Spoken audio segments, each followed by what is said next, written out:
And I don't care what it costs to tell it. You must hear this truth, or else you will die like fools. And I'm not going to let you die like that, because the book tells me, son of man, if you don't warn them, I'm going to charge their blood at your hand. And I was told directly from the mouth of God, he said, if you don't deliver this message to my people, he called you his people just like the Bible. If you don't deliver it to them, he says, I'm going to hold you responsible for it. He said, I will back you up to do it. But if you don't do it, he said, I'm going to hold you responsible. He said, you have no one to fear. He said, I'm with you. Go ahead and tell my people before it's too late. He said, tell them that I will not say one white man or child or woman from America. He said, I'm going to burn every one of them. He said, not one will I save. He said, everyone is devil. He said, we're going to burn them. And he says, I can take care of them almost in the twinkling of your eye, and I can even teach you how to do it. And it's so easy after he said to me just how he would destroy them. It's just like that. And I don't care if you have all the bums ready to go in the wall. You could not fire one. No, you could not fire one. Everything just like that. And the book said, just in one day, the Lord destroyed them.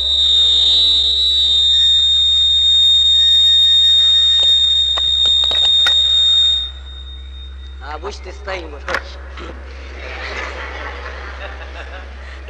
I want you, my friends, in my conclusion, to remember that tomorrow night, I hope if the good pastor will let me out here, and if he don't, I'm going to buy his church, and so that he will allow me to come out there.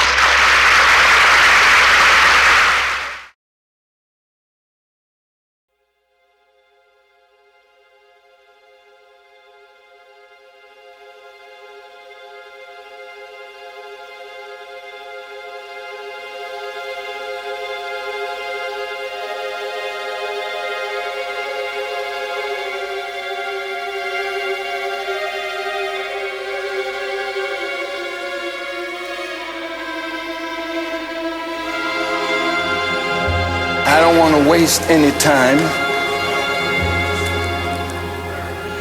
I asked the question, who are the real children of Israel? And I'd like to answer it right away. Go ahead, dear minister. Like any good lawyer in a courtroom, he tells you what he's going to prove. All right. And then he goes ahead and proves it and let the jury make the decision. The Honorable Elijah Muhammad has said that Almighty God, Allah, revealed to him that the black people of America are the real children of Israel. And we are the choice of God. And that unto us he will deliver his promise.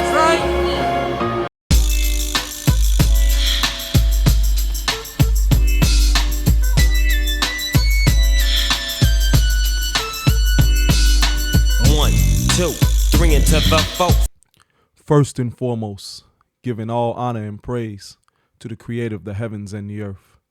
We thank that great God for his benevolence, for his mercy, for his grace. We thank him for our ancestors in whatever form or fashion they may be found. We thank him for our founding fathers, Abraham, Isaac, and Jacob. We thank him for Moses and the Torah. We thank him for Yeshua and the Injil, and we thank him for Prophet Muhammad ibn Abdullah for the Holy Quran. Peace be upon all those noble and worthy servants of Almighty God. But surely if I can thank that great and omnipotent God for those who I know only from study, only from scripture, I must truly be intelligent enough. I must be wise enough, humble enough to thank him for those who he has sent in this dispensation of time. And I can go on and on thanking Almighty God for all of the men and the women who he has sent to be a witness bearer. But I must truly take the time to thank those who are personally responsible for my growth and elevation. So I'm eternally grateful for the most honorable Elijah Muhammad and the God that he represents, Master Fa'ard Muhammad. I am thankful for his students, the Honorable Brother Minister Louis Farrakhan, and the members of the Nation of Islam under his leadership and guidance. I am eternally grateful for my mentor, Brother Munir Muhammad, that ferocious defender of the Most Honorable Elijah Muhammad. May Almighty God be pleased with his life and service, the co-founders of CROW, Brother Shaheed Muslim, Brother Halif Muhammad, and all of those who are striving for righteousness. I am grateful again for that God showing his mercy and his grace and visiting through his angel, Gabriel, his excellency, Ben Ami Hamashiach, to impregnate him with a vision to return back to the land of our fathers.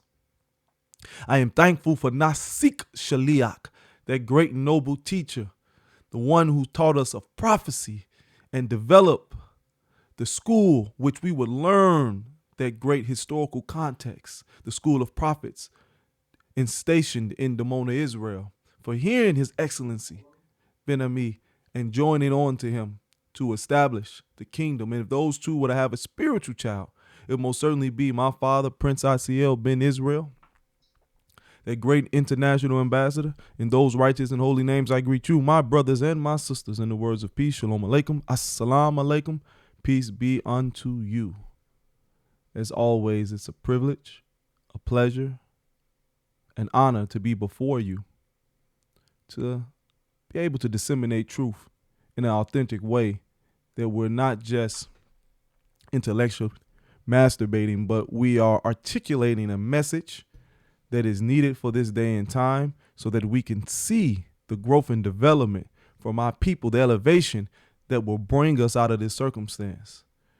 I cannot go any further without first acknowledging all of the great spiritual women of God, starting with my mother, who was personally responsible for my growth and my development.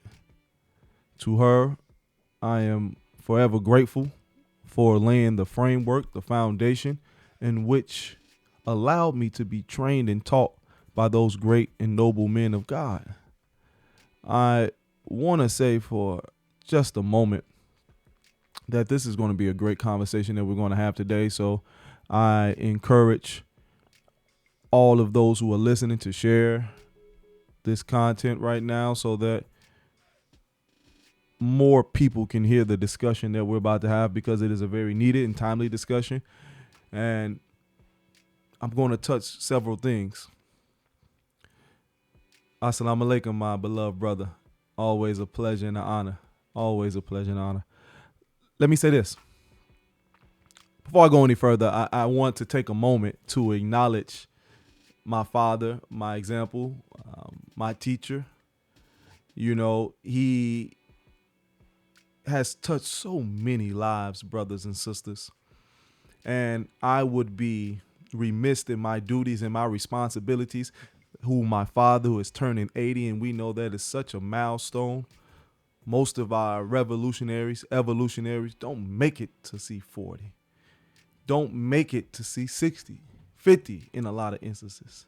But that man who endured and was able to persevere, and every decade of his life grow into the understanding of the Holy One of Israel, and to be empowered with a knowledge to erect all over this planet the consciousness that is needed to put us in a perpetual state of heaven, and to come out of that decadence, that hell-like mentality that we have been under for the last 400 plus years. So I want to take a moment to acknowledge my father, Prince ICL Ben Israel, who I love so very much in so many ways. You know, a lot of the mannerisms, unintentional at this point, the perceptions and the way that I move and how I prioritize my life is replicated off the motto of that great and noble man. And I'm so grateful that he was chosen for this work, that he was able to be obedient to the Spirit of God, and to see through all the obstacles, all of the impediments, all of the forces that were trying to halt, destroy, or end his life, literally and figuratively. And for him to make 40 and then make 50, then make 60, then make 70, and reach all the way up to 80. It's a magnificent thing. So, Abba, if you're watching this or you see it in the future, I want to just say how much I love you, how much I respect you, how much I am just in awe of your grace, your intellect, your wisdom, your humility, your power, and your presence. And the greatest gift that you have given me is the ability to follow in your footsteps.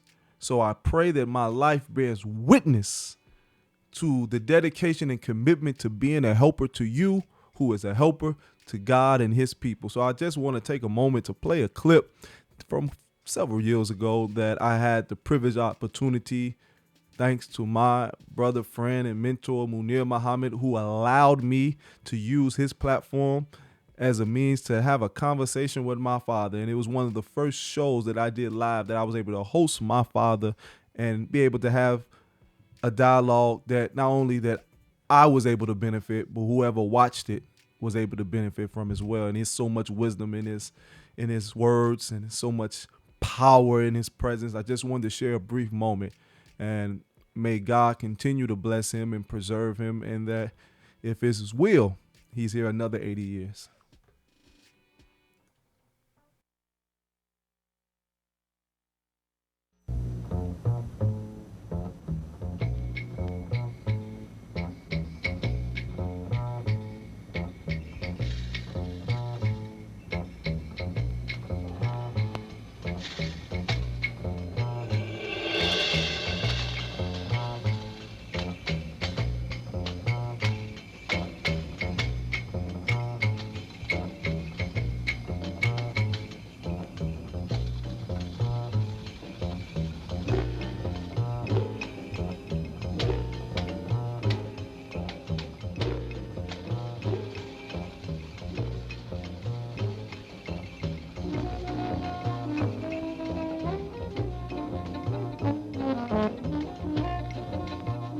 To the Munir Muhammad Show, and I'm your guest host today, Yosef bin Prince ICL, guest hosting for Brother Munir Muhammad, my spiritual father. I want to thank him again for this opportunity he's afforded me.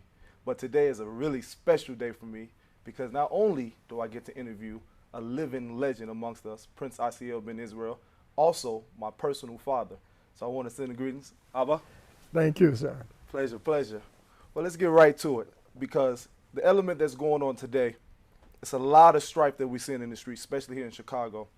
It's a lot of things that the youth are frustrated and don't have any answers or questions about. So with the imminent danger that we see that's been presented to us as young black men in the streets of Chicago and throughout the country, with the murders that we're facing from the police and also within our own neighborhoods and communities, I just wanted you to take a second to kind of talk about the things that you've seen in the 1960s that propelled you to leave America and to establish something greater outside of these confines, if you don't mind.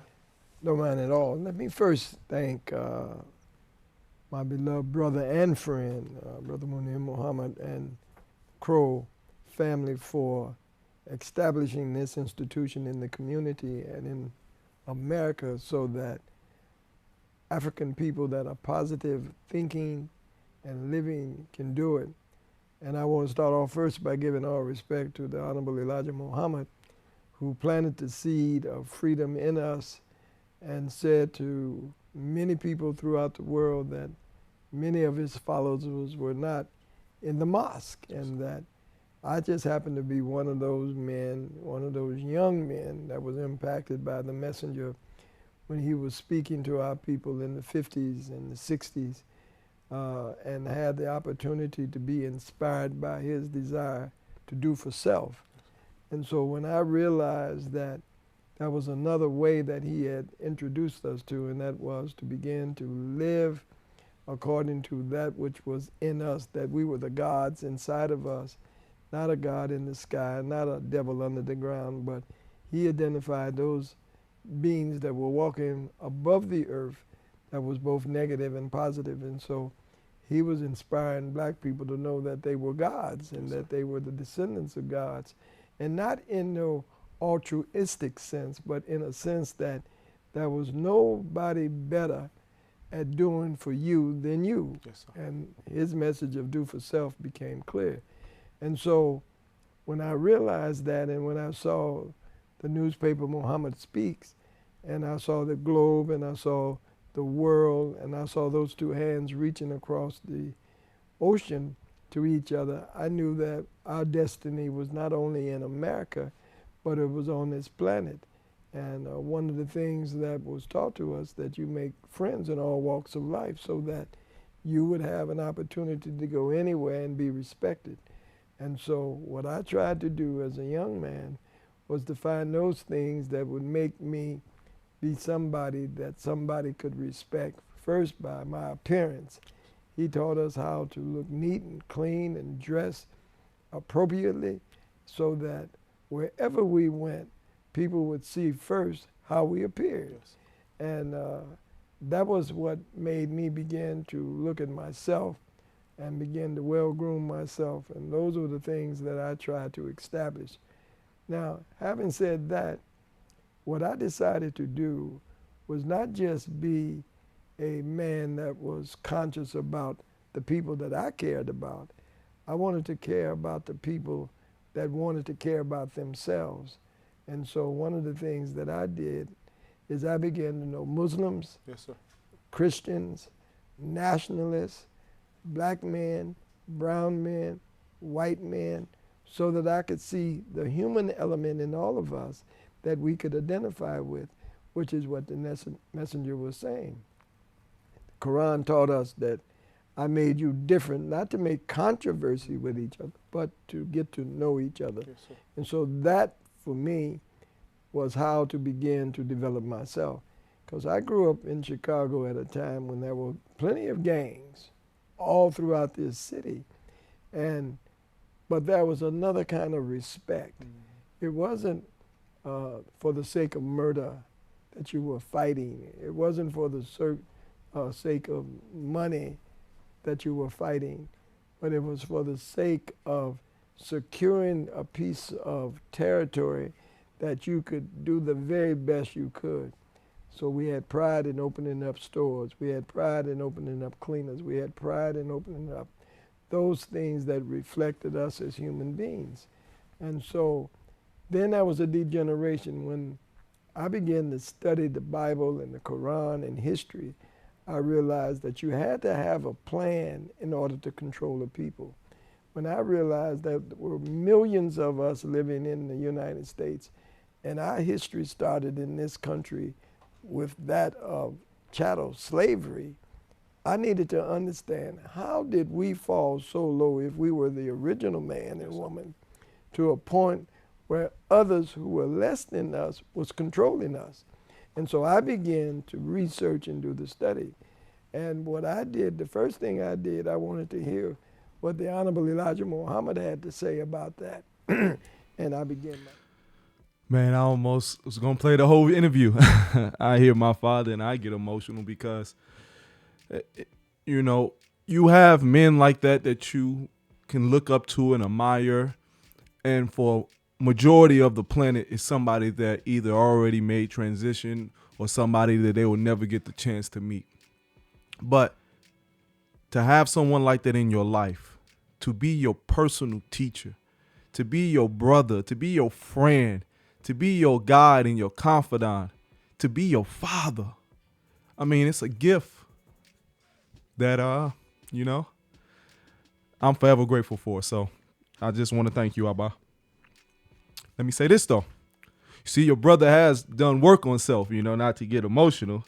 I was a little chunky back then and all over the place, but life is about growth and elevation. And I never, ever want to be one of those who was reminiscing, saying back in my day, I used to be this, and that. No, every day I'm striving with the knowledge and the information that I've acquired with the example of those who preceded me to be better than before, to be a better representation of the truth that I speak and the life that I represent.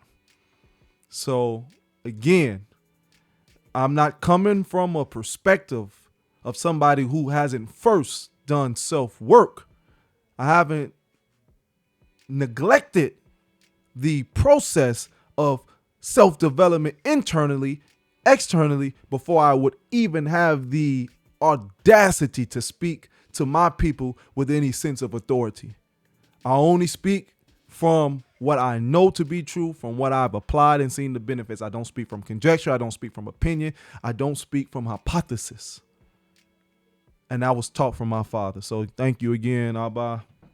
Love you with a perfect love. Now, today's subject matter, we're going to talk about the reality of our people and and this show was created to not just edify, but to give a practical knowledge that is applicable, that we can benefit from as soon as we get done hearing the broadcast. I have been on this particular platform day in and day out every Saturday, not just preaching, but showing exact examples and variables and giving history, giving articles and giving from proverbial horse's mouth on why our circumstance is so dire and what is needed to take it to the next level.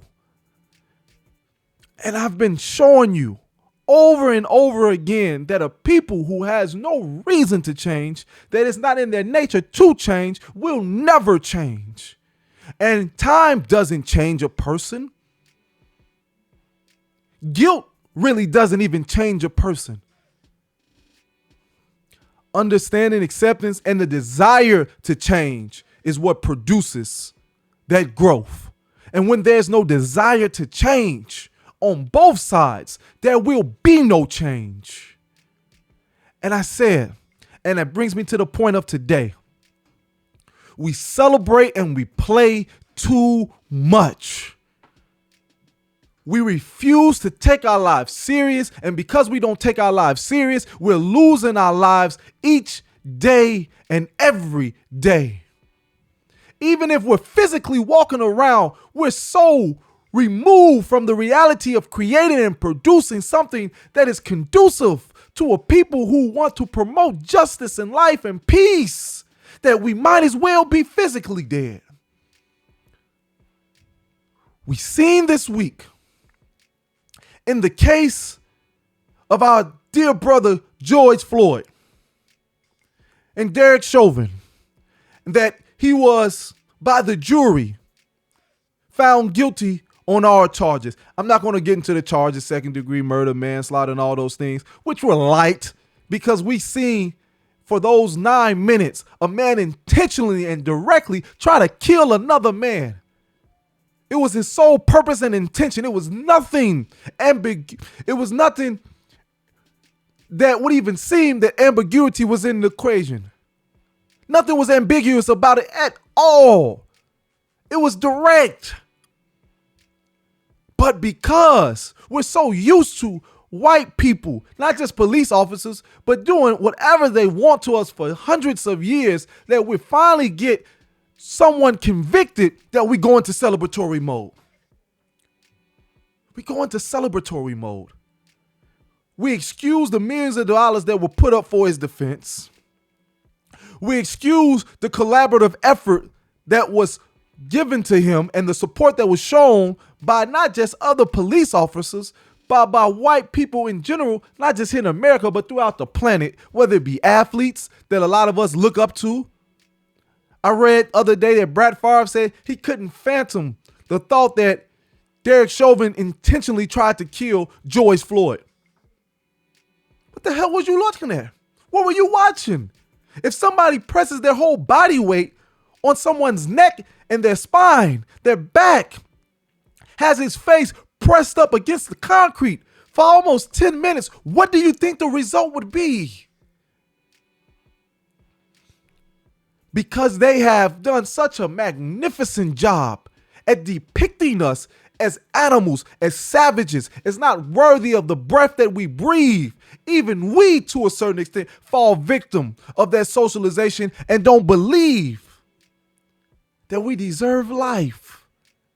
We heard the defense for the whole entire trial try to, again, vilify a man that was murdered right before our very eyes.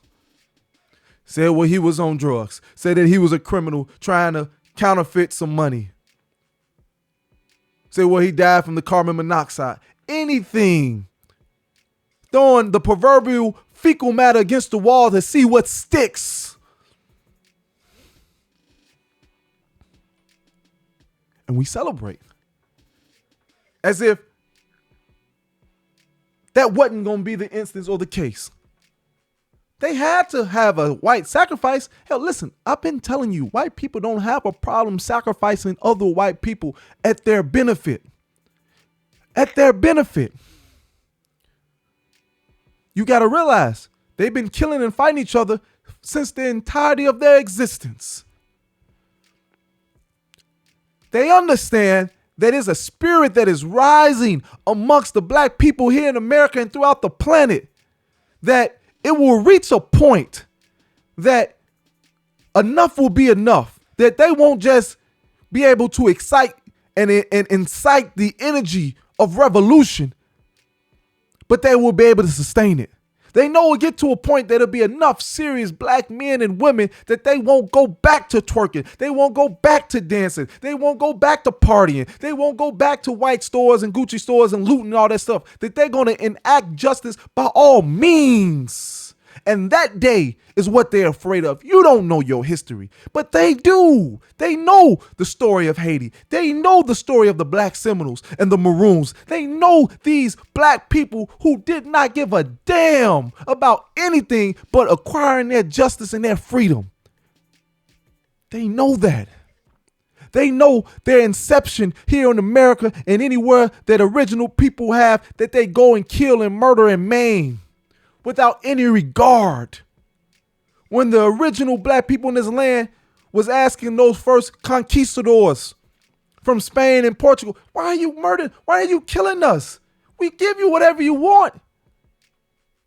But it's not about just receiving something.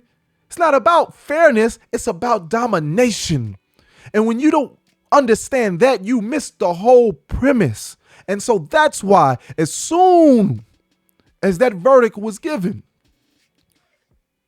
what did we see? Murder after murder after murder. A young 16-year-old black girl got shot on camera again. And they were quick to, and I'm going to play that because I want to break this down, but they were quick to display the video because, again, they got to vilify, they got to criminalize, they have to show this young 16-year-old girl as being a monster. So they look, she had a knife. He was justified in killing her. She was going to stab those other black people, even though she was the one who initiated the call. Even though there were two adults that were supposedly attacking her. When did you give a damn about the life of black men and women? You were trying to there to save her because she didn't pose no threat to you. And if you was really trying to save a life, why didn't you use your taser? Why didn't you try to subdue her? Why didn't you try to talk her down? You got on the scene, and with a matter of moments, you were already putting 4 bullets inside of that child. Said, well, you're supposed to, they could at least shot in the leg.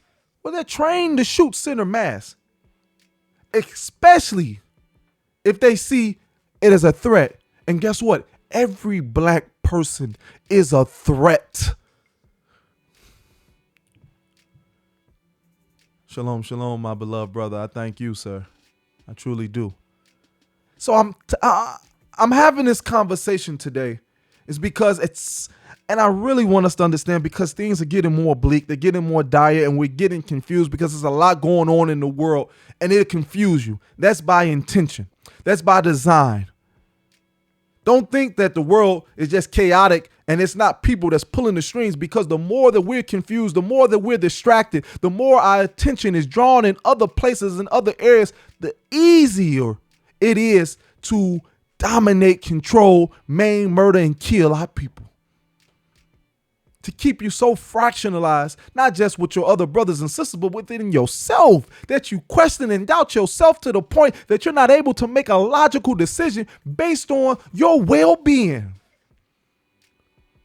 Police went inside of a high school to kill a young black man that was in a stall because the parent of the white child that this young black man was dating found some type of offense. And they went just like they did in the 1800s, the early 1900s, the 1700s. And they went in and sought out that young man to take his life because it is a crime still. I know we believe the misogyny laws are non-existent and we're able to intermingle because it is being promulgated and promoted on television, mixes and different advertisements that show interracial relationships. But it's still a crime to them, brothers and sisters. You're talking about a people who are in natural decline. They understand that they're not able to reproduce and reprocreate at a rate that they're able to sustain themselves. So anytime that those people see the reality of another people who can't stop reproducing, even though they've been afflicted with every contraceptive, with every malintent, virus, disease, crime, drug, and you still keep reproducing yourself, Africa is going to be the most populated continent on the planet. You see, this is something that they take serious. So we still think it is acceptable that we can find a place in their society if we're able to find one of them to say that we love each other,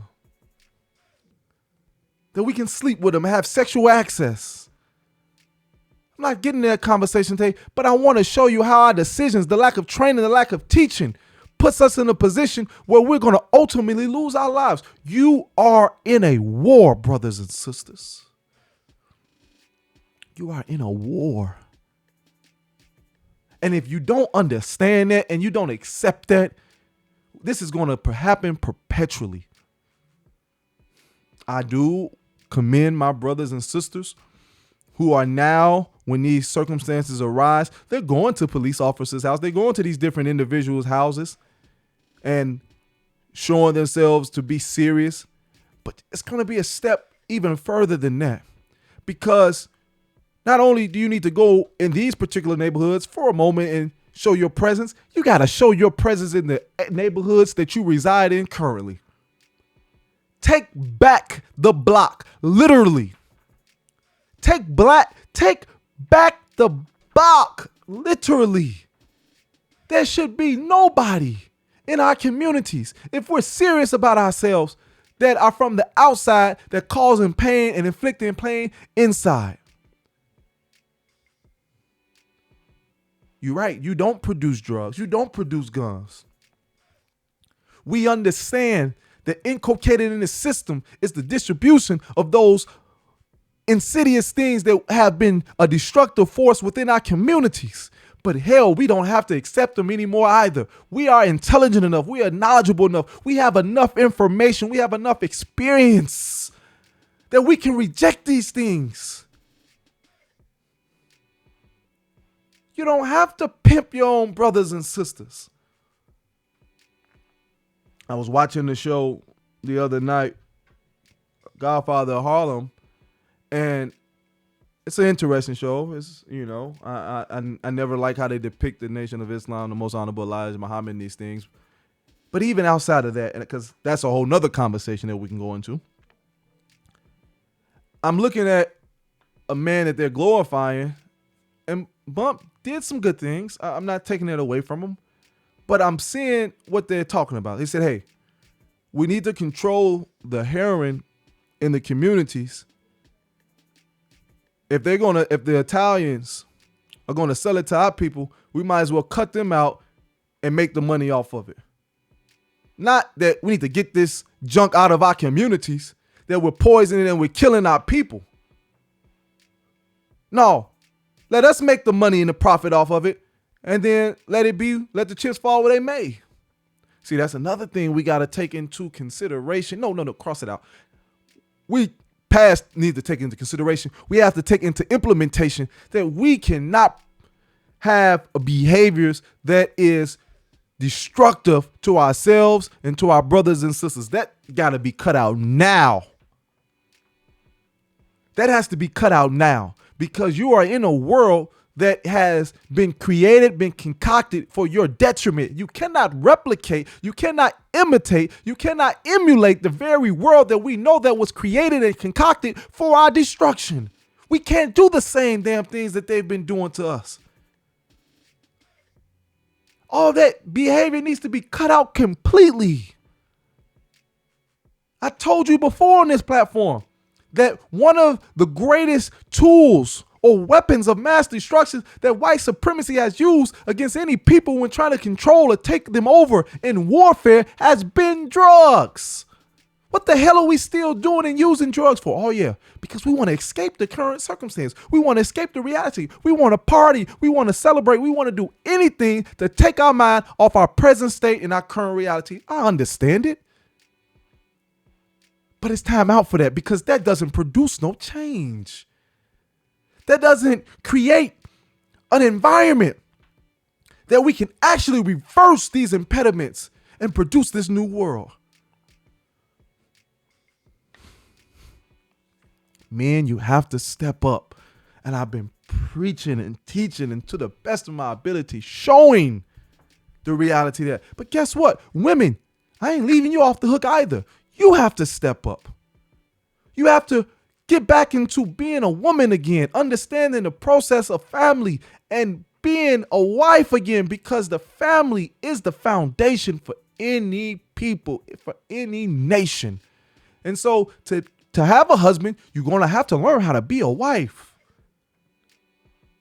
so that we can be a family again.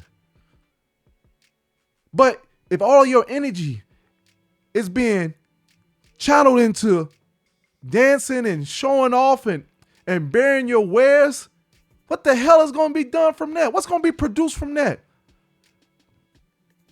There's no value in protecting and cultivating the home. There's no value in trusting and submitting to the God inside of the man that you say that you love and care for. There's no value in taking time away from their world and developing our own world by putting into the children, since you're the first teacher, and I would say the greatest teacher of the children, though the man is the best trainer of the children, that you prioritize teaching those children. How do we have so many educated women, but we don't never educate our own children? We go to their schools at such a high rate, but we're not taking the time to teach our children any knowledge of self, any value that they can have that protects them from this onslaught. See, it's going to take a collective effort. It's going to take a whole nother dynamic, because you can't do it by yourself. And so, as disgusted as I was and disgusting as it appeared when I watched the video of our sister, Miss Bryant, be killed right before our very eyes, I wasn't caught off guard. I wasn't shocked, nor was I perplexed, because as I've taught, and we all see the reality of it, that the police are the enforcement arm of white supremacy. Brothers and sisters, and I know she was a child, and I blame the parents, whoever they were in her life. You're not teaching and training your children. Shalom, shalom, my beloved sister. We're not training the children. We're not teaching them. Hell, we're fighting them our damn selves. But because we don't value the life of our children, look what we're doing. We're offering it up. No black person should ever call the police on another black person unless they are seeking to take the life of themselves or that other black person. Whenever police show up when black people are involved, more than likely, somebody's gonna die or be hurt or maimed at a considerable rate. Hear what I'm saying? The mother a few months ago in Philadelphia who called the police on a child who had some mental issues. Police came and shot and killed him. What did she expect? They kill and shoot children. They killed Tamir Rice. I keep bringing him up because we keep forgetting that young boy. He was 12 in a park playing with a damn toy. Police pulled up in a matter of seconds and blew his life away. We didn't do nothing. and still won't do nothing. And we still calling police. Well, all police ain't bad. But what chance are you going to take that you're going to get a good one? See, we have to conduct ourselves in another way. We have to reprioritize and give some seriousness to what we are doing. We have to learn how to be amongst each other, love each other enough that we don't bring this type of death and damnation. Because now we want to blame the police officer. That police officer isn't right. Listen, it's like blaming a damn lion for biting your hand if you jump in the cage. What the hell do you expect it to do? It's its nature.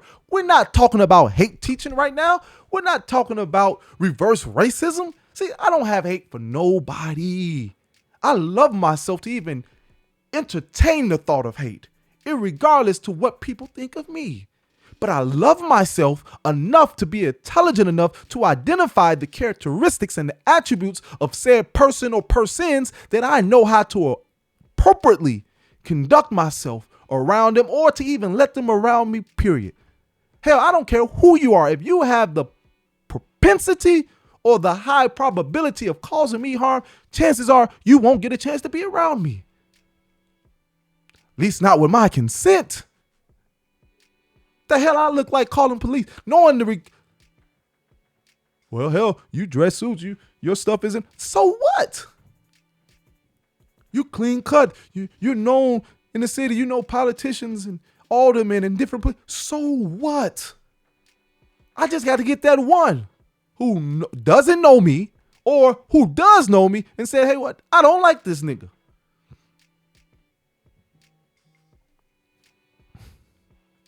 What you gonna say? I had a gun? You might know me, I don't carry no weapons. What you gonna say? He was smoking, he was drinking. Don't even touch sugar. Don't even drink juice. Yeah, make it up and you Negroes will believe it. I knew he wasn't perfect. I never purported to be, but I'm striving. But I'm intelligent enough to move strategically. See, my brother's been incarcerated. I'm not going to do no crimes because I know my skin is a crime. I know the way I speak is a crime. I know the way that I teach is a crime. I know the way I conduct myself is a crime. So hell, I'm not about to go do nothing that I know that they can verify or have the quote unquote ability to pursue me. The hell I'm going to give them the upper hand for?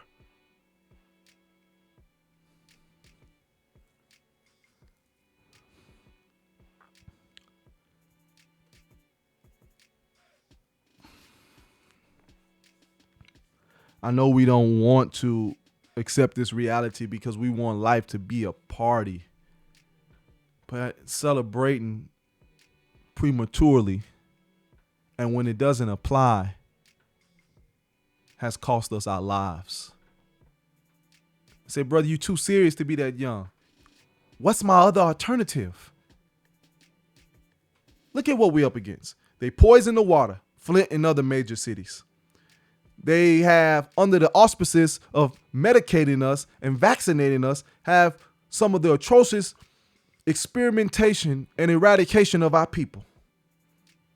We seen through, under the false pretenses of being there for unwed mothers, Planned Parenthood be a component of eugenics, which is the science of genocide. We see the food be tampered with, even the vegan food, where you got Bill Gates who he want to create these imitation meats or mock meats. That's all chemicals and oils. So they don't even want you eating plants no more.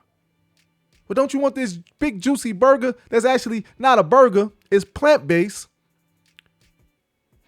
but it tastes like meat? Hell, we want to still eat meat, but we say we want to be healthy. But what's in it? If you can, in your ingredients, things you cannot pronunciate or don't even know what it is, then you shouldn't be eating it. You shouldn't be eating it. If it's filled with different oils and not fresh, pure olive oil or anything of that nature. These hydrogenated oils and everything else, fat content is through the roof. What do you think that's doing to your body? No vitamins, no minerals, no nutrients. Listen, I don't have time to be playing, and I wouldn't suggest to anybody about doing anything but taking their lives serious and taking our lives back in our hands. Got to do better. I want to show, though, how the difference of a people who believe wholeheartedly in the system of white supremacy. See, and I'm going to get to this and I'm going to talk a little bit about this later, but, you know, a lot of our people get killed for using the term American or, you know, Black American, African. Listen, the concept of America, the way that it was articulated in the Constitution, does not exist. Listen, I would be an American if America actually lived up to the mandates that it's articulated in its original documents.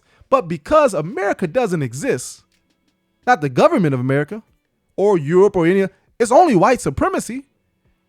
That's all they believe in. Because guess what?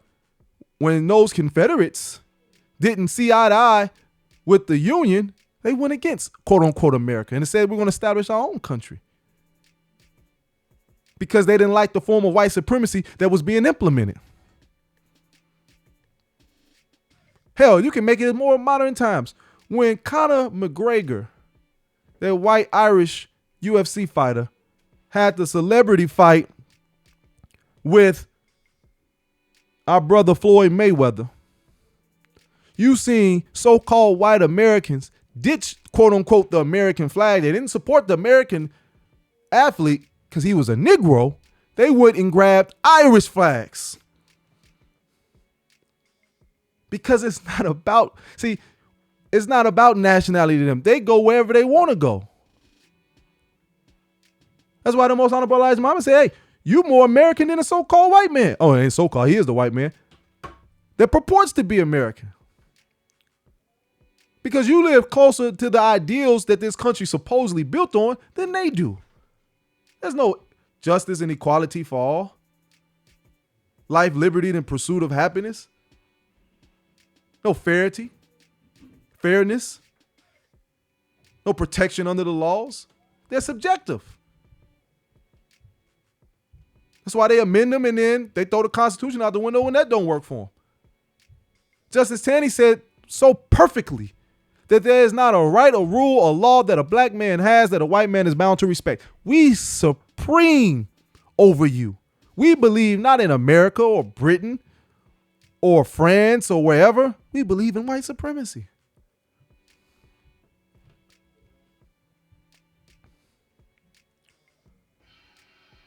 So, with that understanding, I'm going to show you the difference for when they approached our sister and a similar situation when they approached the white man.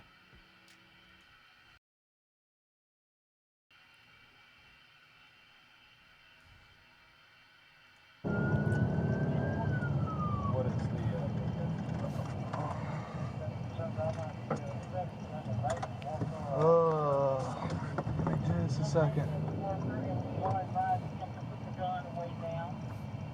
Oh,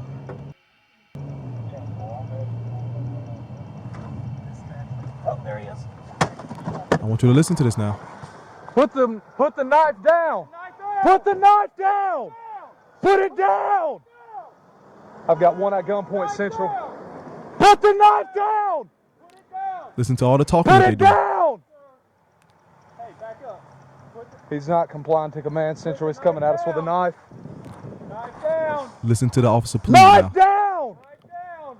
Put the knife down, sir. Please. Put the knife down. Put it down, man. Please. He's telling them, please. We can help you. Please.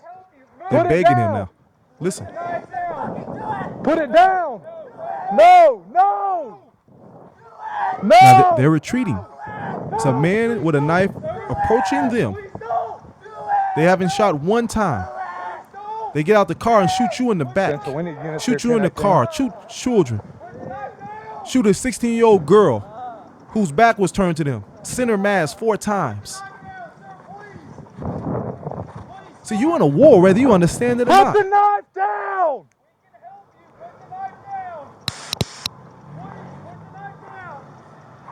Put it down! Don't do this! Put the knife down! Put the knife down, sir! Please! Look at them now. They all the way in the street. Still at him. Please, please, sir. Please, white man. We don't want to hurt you. We see you as ourselves. You're not a nigga, so we ain't gonna kill you. He not hearing none of that.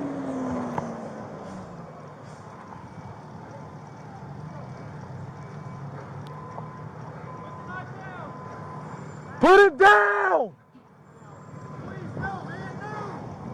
Now watch this. Puts the gun up now. Now he charges the other police officer. Now he shoots him in the leg. He's charging with a knife. He shoots him in the leg. No! He gets back up. Get on the ground! Still approaching him. They don't want to kill him.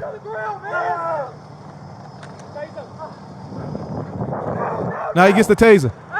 Now he's got to go again with the knife. Shut!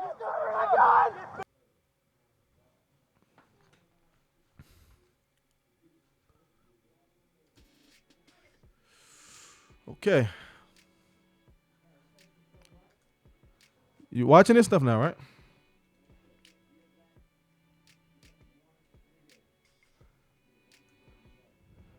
You seeing this, right?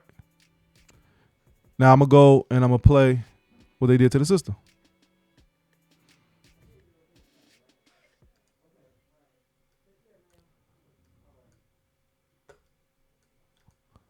All right.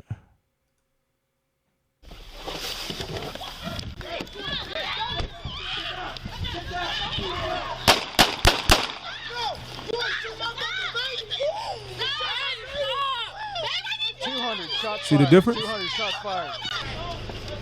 Let's look at it again. Had nothing to do with him.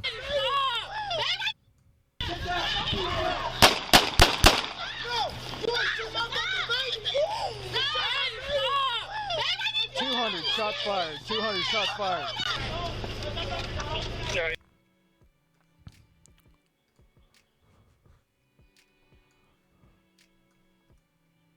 Hold on 1 second.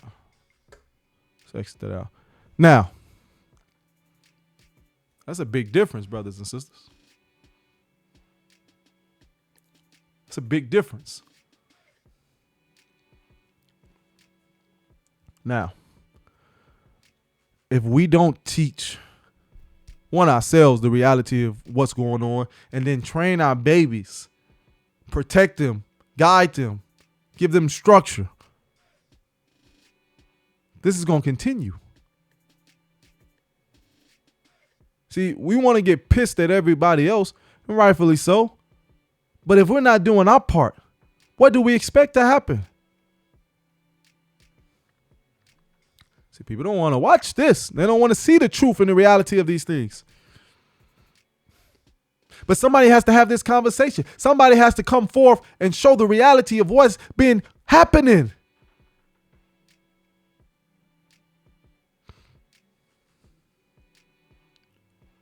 Freedom comes at a price. What are we willing to pay? Now, I'm going to close out with this.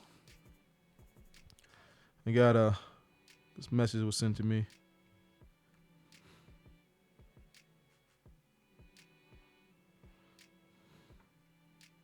And this is relative to, I think this is a post from our brother Ashriel, good strong brother. I believe he just got engaged too. Congratulations, brother. And this is something that's currently happening in Israel. And it's in Hebrew, but I believe this is translated in English. reading Hebrew is not that good, and so I'm going to try to read the English version so that I'm able to articulate the message. But before I start, I've been telling my people, you don't have no friends. You're your only friend. Nobody's there to help you. Your presence, as I said with the whole COVID thing, and they were trying to shut down the kafar, is a problem, even if you don't seem like a threat at the moment, because they know spirits like mine preside in the midst of the people, or if connected with you over there, that it will elevate your consciousness and your seriousness and be able to incite change. See, they can't have somebody like me get into you to educate you and train and tell you the reality of things, because that means that they don't have any more power. And when you reclaim your power, they lose theirs. I've been telling you, brothers and sisters, and this is just the beginning. But we need, and I know we keep saying we don't need no leadership, we don't need no guidance, we don't need none of that. That's BS. We need people who have a direction and a plan. Only thing we gotta do is say if we agree to or not. But all of us have to be codified. No, not one person supreme over the other, but you have to infuse certain spirits to incite change, to erect the necessary infrastructure that is needed to produce this heaven on earth. If you're missing an ingredient, the product doesn't come out right. But when you add that ingredient, the recipe is perfect. The Ministry of Interior will begin the process of deporting members of the Hebrew community within 60 days. After 53 years of staying in the country and a great contribution in a variety of fields, including service in the IDF, which is the Israeli Defense Force, the Army, representation of the country in international conferences, raising awareness of veganism in the country, raising awareness. You brought veganism to Israel. It's saying that Israel, Tel Aviv is like the vegan capital of the world. It's because of you. They had hogs hanging in the markets in Tel Aviv. And they supposed to be kosher. The Muslims and the Jews. Flesh of the swine is prohibited in both Torah and Quran.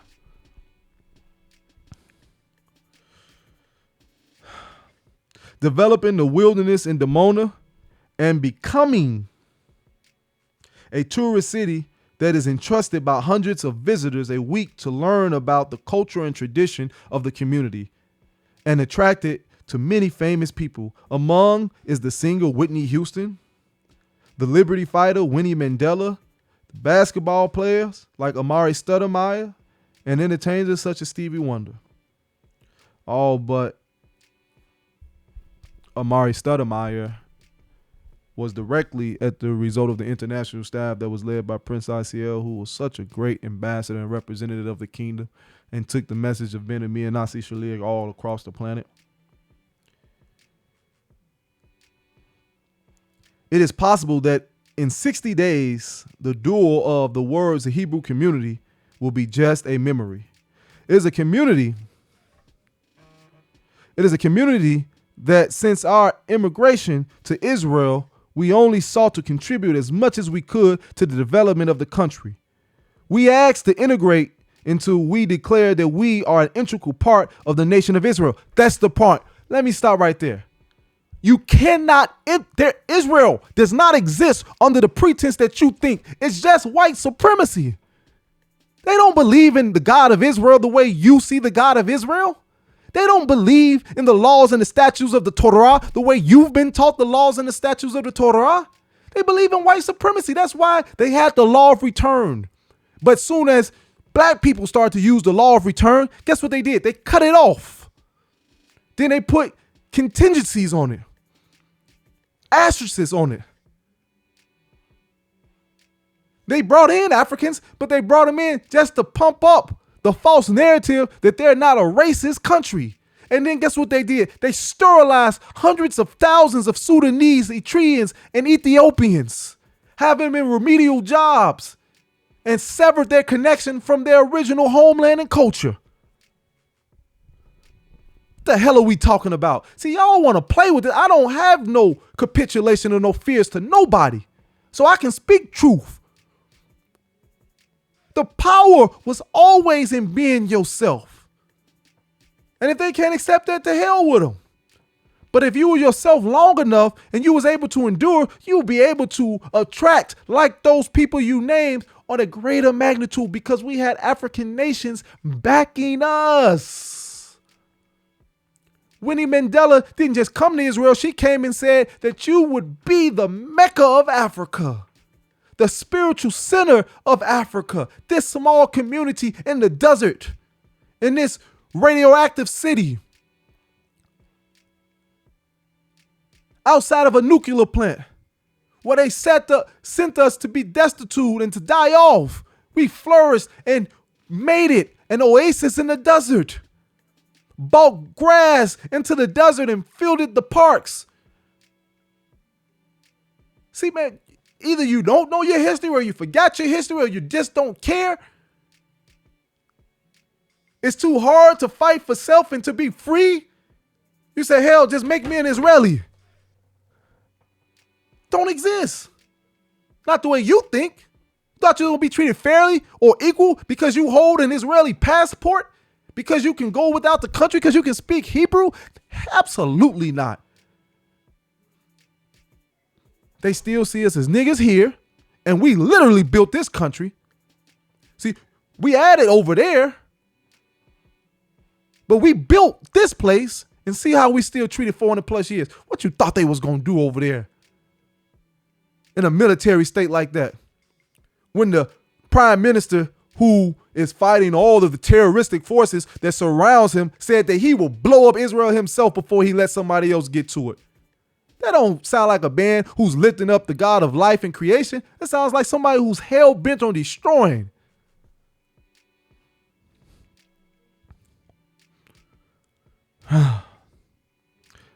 A community that for 53 years has demonstrated a complete loyalty to the country. One that kept the laws. Also, when the media treated us disrespectfully and was disrespectful to the community and called us derogatory names and sought to present us in a negative light, we cling to our fundamental values and principles: respect for people, free love, and tolerance for everyone. And we have always sought to uplift the spirit with singing and dancing, but now we are no longer welcome in the country. They seen you as entertainers, brothers and sisters. So I said, all that playing got to get cut out. We want to play basketball. We want to sing. Hell no. That's cool to do amongst each other, but no. It's power in song, sure. But guess what is more power in? Building institutions, learning how to cultivate land, learning how to build energy plants of natural energy, learning how to be self-sustainable, learning how to build your own army and protect oneself. Yeah, I like those more.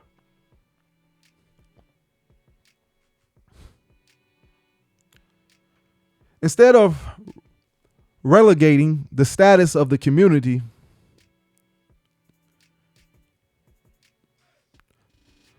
after 53 years, the Ministry of Interior has determined that our place is not in Israel and asks that within 60 days that the members of the community leave the country. Adults 70, 80 years old who had since the ages of 20 been running the center of their lives in Israel are asked to get off the country and start a new life. How is that possible? Young people under the age of 30, born, raised, and educated in the country, live in a lack of status in the state of Israel and also lack status in their parents' country of origin, but seek to deport them.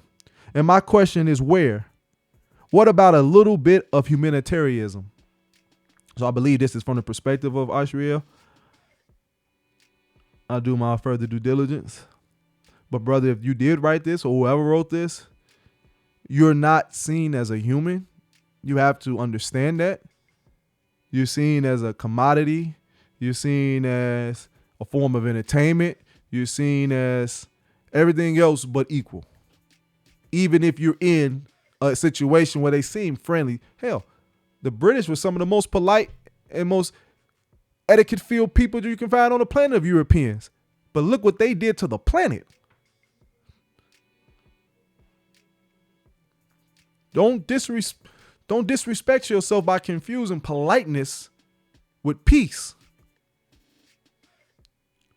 Since the rise of pioneers of the community, we have always experienced discrimination and racism, but we didn't think it would reach this level. And this reminds me that even though I happen to be an Israeli citizen, it doesn't matter either. And I am next in line for deportation from Israel.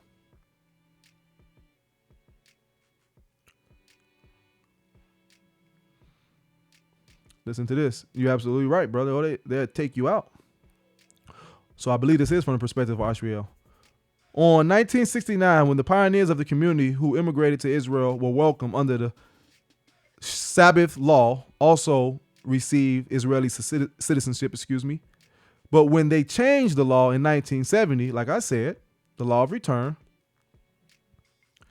the new law did not include the members of the Hebrew community. And also as a result, the citizenship of all those who had received citizenship was denied, and since then have been waning. Oh, that's what I think he's trying to say. I think it might be waging. Okay. We may be waging a political and humanitarian struggle to get the status that we got at the beginning again. It's translation. I guess sometimes it don't always translate correctly. But to that point, brother, you didn't come there to be under somebody else. You came there to be a sovereign, self-governing. Listen, there's no place on the planet where black people can go where they will be accepted as they are. You have to go and carve out some of this land for yourself. Hey, I know y'all want to ignore the messenger because he's a Muslim, as they say, but the man was right and exact. If you don't determine your own reality and you leave it up to somebody else, this is destined to happen.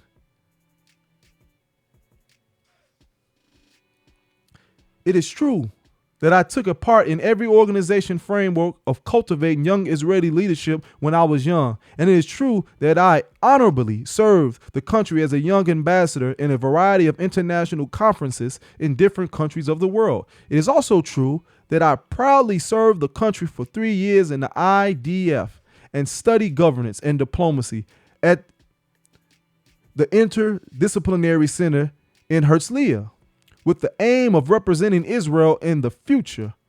And it is true that I volunteered for Stand With Us organization with the aim of integrating into the state's exemplary formation and to protect the country against organizations like BDS and campuses around the world. You were used as a token Negro. It's always been token Negroes, brother. They need to trot out a young black, magnetic, a charismatic man, because you are drawable. You have that magnetism. The black man innately has it, especially if you can speak a little bit and you got some youth and you got some looks about you. Why you think they wouldn't do that? See, I don't know if y'all really understand what I turned down. You think people don't come to me and ask me to represent and speak and do this and do that? You think people don't ask me to model and all that? You think I don't get attention from white women? Listen, I'm handsome and articulate with muscles. But I'm intelligent enough to know that shit don't mean nothing. That stuff don't mean nothing, excuse me. I care about the freedom of my people. I care about the freedom of my people. So all of that superficialities mean nothing. I'm going to use my voice only on behalf of the God and the people. Not representing nobody else, because they don't represent me. They don't have my best interest in mind. They want to see how they can use me and manipulate me to their ends and then throw and discard me when they finish with me. I'll be damned if I use these talents that I've developed for somebody else's world. It's time to come home, brother. If you wrote this, see, you've been fighting. And I don't mean you, but I'm saying our people in being around somebody like me because I have this type of disposition. But what do you think is going to save our lives? What you thought the disposition of the Father? What you thought was the disposition of Prince Asiel? What did you think the disposition of the Most Honorable Elijah Muhammad and those great men? Honorable Brother Minister Louis Farrakhan. So you can talk to him and deal with him if you want, but you're going to have to build with us. We got to be our first priority. The hell you look like saving a world and you don't have one for yourself? They not doing nothing wrong here, brothers and sisters. I know you want to get mad. Oh, that's not fair. They're treating us. Hell no, they doing what they supposed to do. See, when you know the nature of them and you know the nature of the devil, it don't throw you off. You don't come unprepared.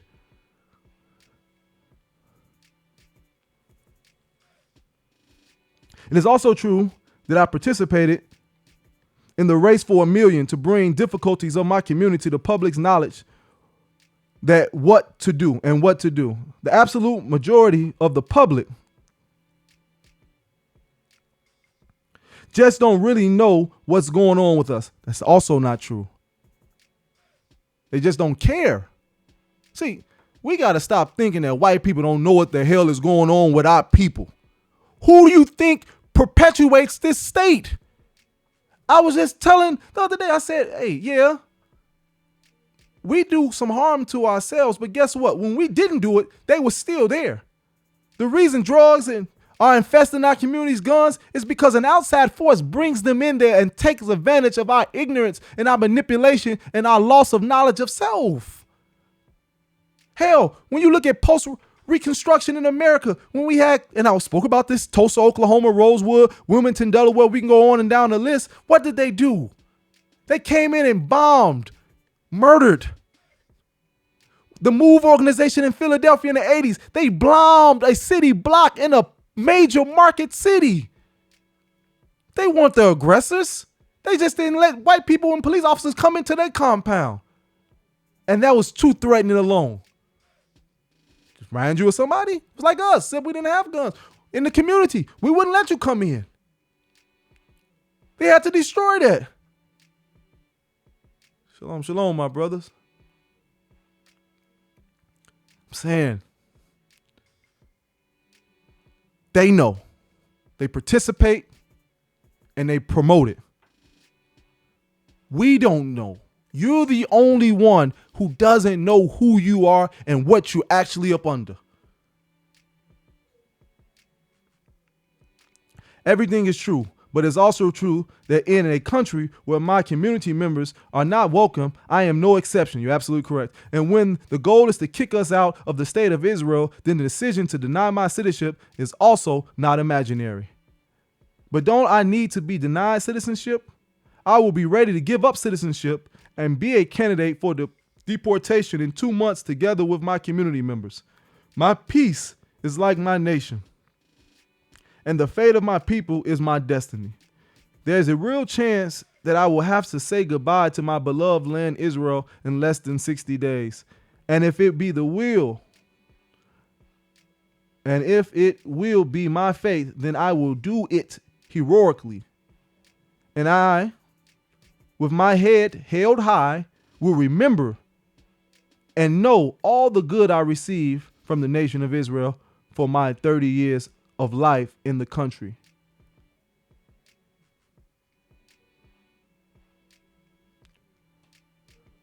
And then he goes on to talk about the different places, the Jaffa Pomade, the markets, the Mahain Yehuda market will really be missed, the falafels. Man, you can do that anywhere, brother. I ain't even gonna read that. The Memorial Day, the Holocaust Day. Yeah, I'm cool. National anthem. Yeah. Okay, but whenever they expel me, I will always be a Jewish, Hebrew, proud Israeli because who I am. Okay, I'll stop that. That's it. That's really it. The Ministry of Interior can never erase that. Brother, don't do that. Don't do that to yourself and whoever else who thinks like that. Don't do that to yourself because you're going to go somewhere else and be in the same condition. Create your identity. You can't be of both worlds. I know you think you have Israeli. What you think Israeli is, they don't exist. So what you're saying is you want to be half white supremacist and half Hebrew, but guess what? They don't mix. They don't mix. You don't have to be Jewish like unto a Jew, you are the direct seed of the children of Israel. You come from the loins of God. We got to understand what we're saying, but most importantly, we got to understand what we're doing and what we're trying to produce. You want peace, you want unity, do it amongst ourselves, starting with yourself first. Get peace amongst yourself first. Learn who you are, accept who you are, be able to look in the mirror each and every day and be proud of the reflection that you see, and then go out and find like-minded individuals and build something of consequence. Trying to convince somebody else to accept you or to be there, that don't work. Leave that alone, man. Israel was a concept. In the Bible was, listen, brother and sisters, we gave Israel its validity based on the scriptural presence. The whole earth belongs to the original man. Eden and Israel, as is outlined in scripture, if you want to use that example, supersedes that small piece of real estate that is politically known as Israel today. From the Nile to the Euphrates, we speak it all the time. Pick some place on this earth and you make it the Holy Land based on being a holy and righteous people that practice justice. And that will produce the world. The place is immaterial if you don't have it inside of you first and foremost. Get some place where you got access to water, arable land, and you're surrounded by as less as combatant as possible, and you come with the spirit of working and building, you will see heaven on earth. You will see heaven on earth. Oh, man, I've been going. I'm sorry. I see my brother, Prince Ali. Assalamu alaikum, my big brother. Man, I'm so proud of you. I got to come see you, too. I'll be there to the next 2 days so we can get him all right. Oh, man. All these beautiful comments. Yes, sir. Saban the Messenger. Absolutely. My teachers, brother. Well, they're going to have to take us out. Shalom, shalom, brother. No, we can't mourn over spoiled goods. No, sir. Oh, thank you, brother. So, with that being said, I thank you for listening. As I leave you, as I greeted you in the words of peace, shalom alaikum, assalamu alaikum, peace be unto you.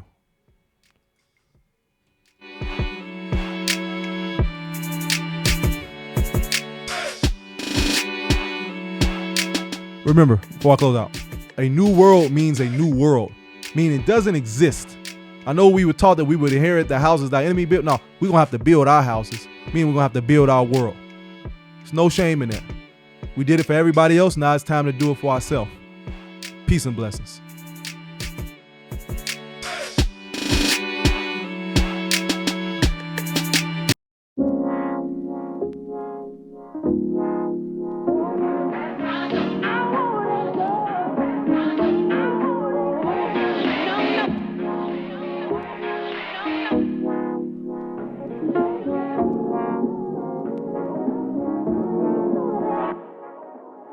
On my way to Bootsy Bello where hell.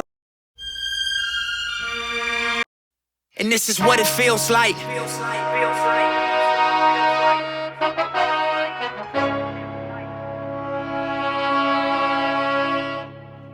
And this is what it feels like.